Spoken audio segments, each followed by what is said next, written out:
ஆண்டவராகிய இயேசு கிறிஸ்து நாமத்தில் உங்களை வாழ்த்துகிறேன். புலம்பல் 3:22-23 நாம் நிர்மூலமாகாமல் இருப்பது அவருடைய கிருபை. இந்நாள் வரைக்கும் நம்மளை நடத்தி கொண்டு இருப்பது அவருடைய கிருபை.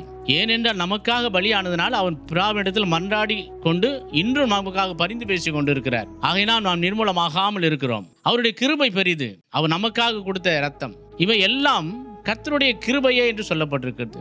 அவருடைய இரக்கங்களுக்கு முடிவில்லை. இதோ மனம் திரும்புங்கள், பரலோக ராஜ்யம் சமீபத்தில் இருக்கிறது என்று சொன்னார். இன்னும் அநேக ஜனங்கள் மனம் திரும்பவில்லையே. அவர் இரக்கம் உள்ளவராய் இருக்கிறார். மனுகுலத்தை மீட்க வந்தவர் தான். இன்னும் அநேக மக்கள் மனம் திரும்பாமல் இருக்கிறார்கள். ஆனால் அவர் இரக்கம் உள்ளவராய் இருக்கிறார். ஒருவரும் கெட்டு போக கூடாது என்பதற்காக அவர் நீடிய பொறுமை உள்ளவர் இருக்கிறார். அதனால தான் அந்த இரக்கம் அவரோடு இருக்கிறது.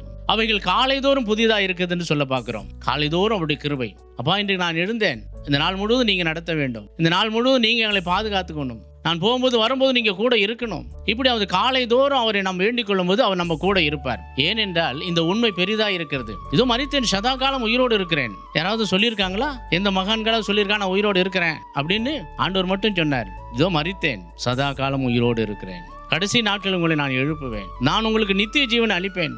யாராவது சொன்னது உண்டா?